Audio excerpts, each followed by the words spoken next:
आप सब इस वक्त बहुत ही कठिन प्रकार की ड्यूटी में संलग्न हैं। मुझे आप सभी पे और अपने पुलिस परिवार के सभी सदस्यों पे बहुत नाज है कि इस कठिन समय में इस कठिन ड्यूटी को आप बहुत ही अच्छी मेहनत के साथ पूरा निभा रहे हैं। मैं आप सबसे निवेदन करूंगा कि कृपया अपने स्वास्थ्य का पूरा ध्यान रखें, साथ ही यथासंभव समय निकाल के अपने मस्तिष्क को, अपने मन को तनाव मुक्त करने का प्रयास जरूर करें, ताकि हम आने वाले समय में इस ड्यूटी को और अच्छी तरह से निभा सकें। धन्यवाद।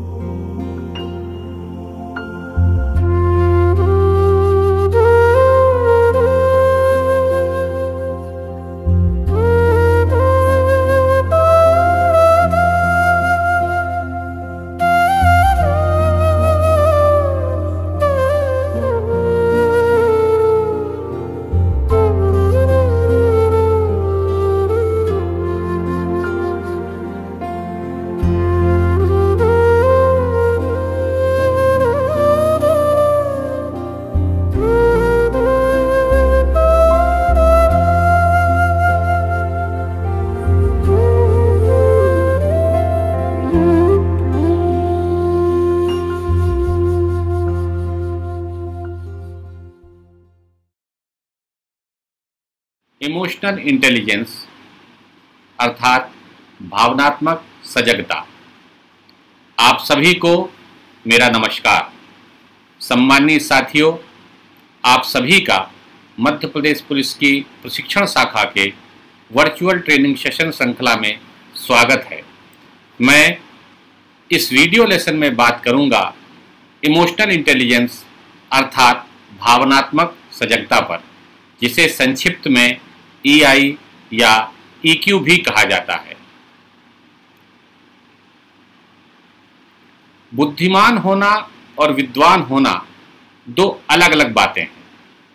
बुद्धिमान व्यक्ति विद्वान हो या विद्वान व्यक्ति बुद्धिमान हो, यह जरूरी नहीं है, पर प्रत्येक सफल और आनंदित व्यक्ति बुद्धिमान अवश्य होगा।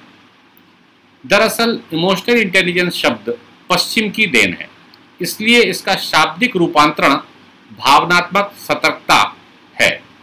परंतु यदि भावनात्मक सतर्कता के स्थान पर बुद्धिमत्ता शब्द को रखकर इस पूरे वीडियो को समझें तो आपके विचारों में बेहतर स्पष्टता आएगी, ऐसा मेरा विश्वास है।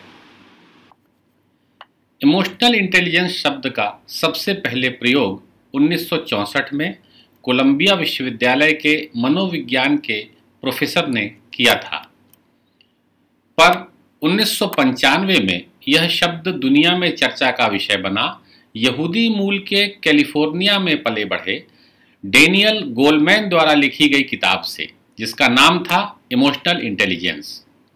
यहाँ हमें यह जानना भी रुचिकर होगा कि डेनियल गोलमैन इस विषय पर लिखने से पहले लंबे समय तक डॉक्टरेट प्राप्त करने के लिए किए जाने वाले अध्ययन हेतु न सिर्फ भारत में रहे, बल्कि इस दौरान उन्होंने हमारे देश के आध्यात्मिक गुरुजनों का सानिध्य भी प्राप्त किया।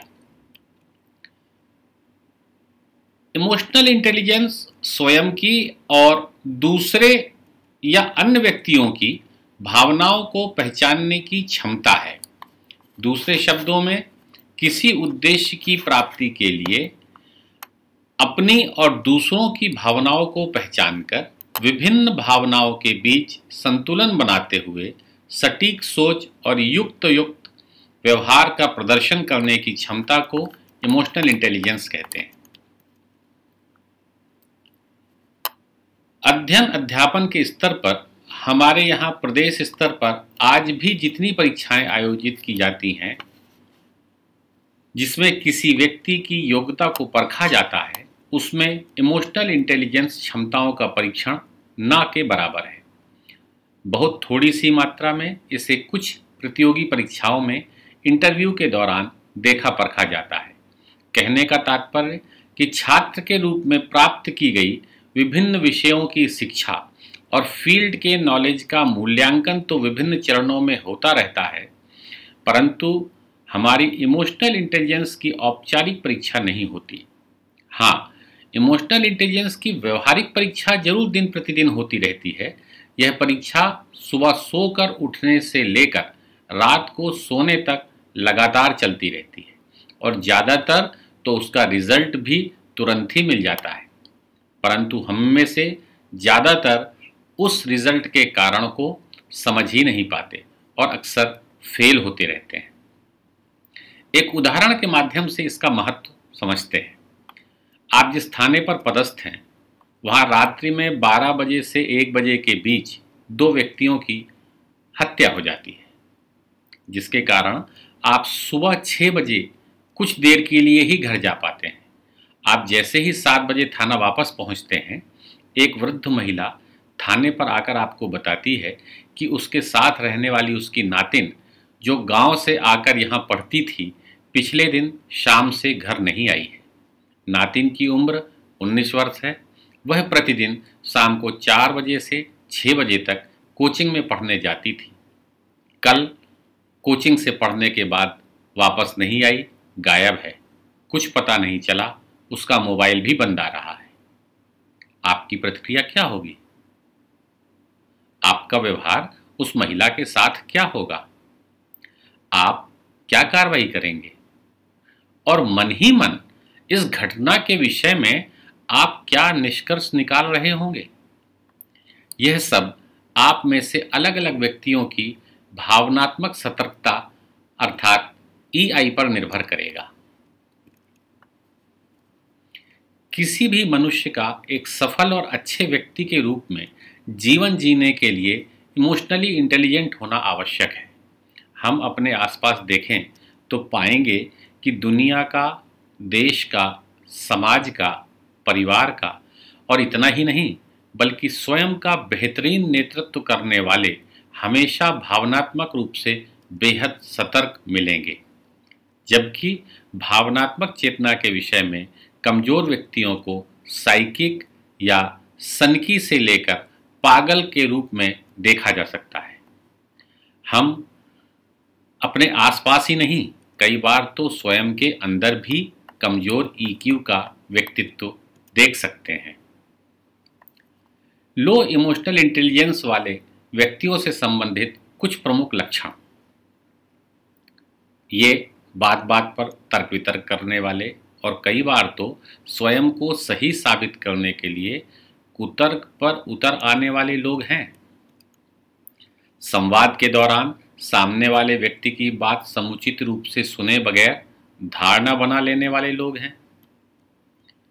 किसी प्रकार की असफलता या गलती होने पर इसका दोष दूसरों पर मढ़ देने वाले लोग हैं।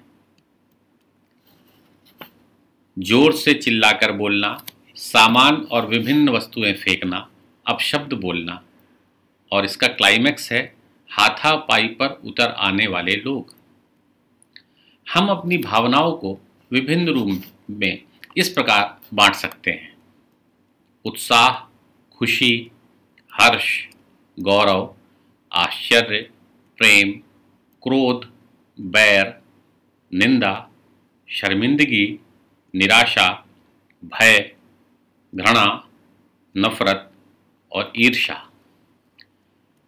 अब सबसे पहले हम देखेंगे इस इमोशनल इंटेलिजेंस के चक्र को।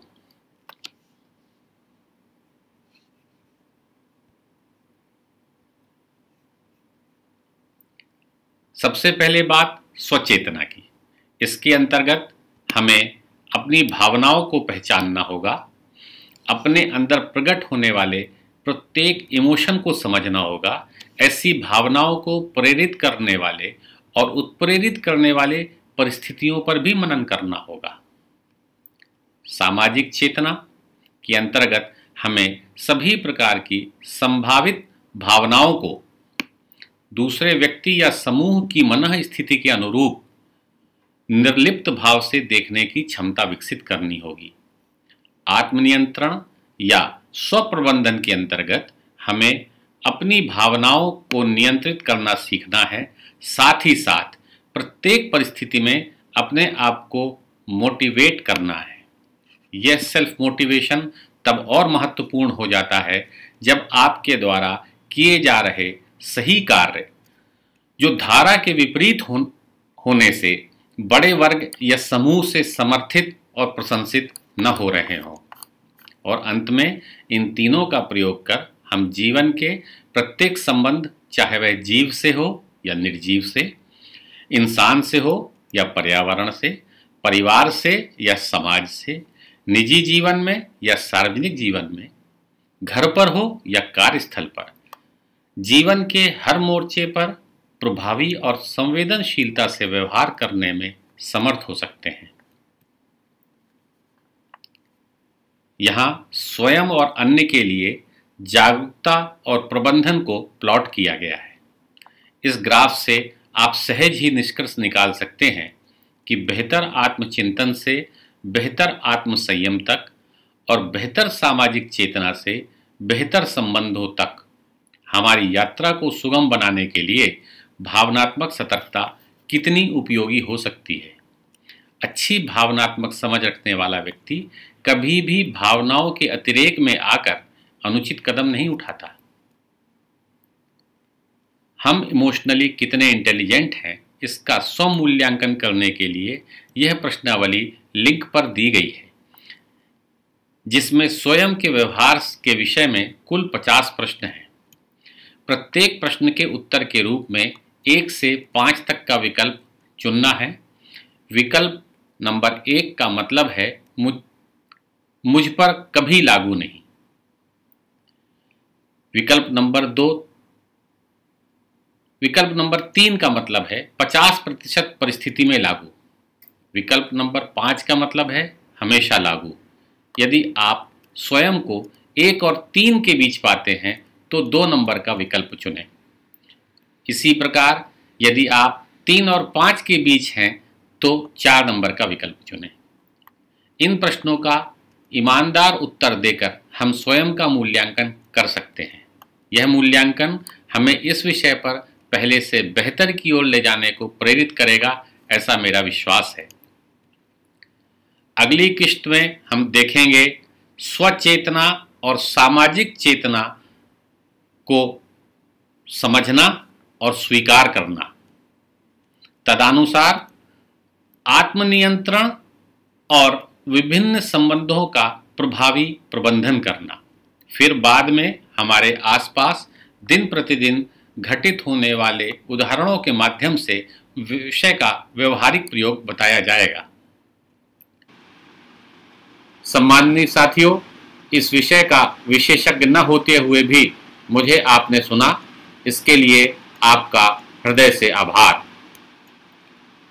यदि इस वीडियो में कोई सुधार का सुझाव है तो कृपया अपना बहुमूल्य समय खर्च कर जरूर अवगत कराएं। मेरा प्रयास होगा कि इसे और बेहतर बनाकर प्रस्तुत किया जा सके। धन्यवाद। जय हिंद।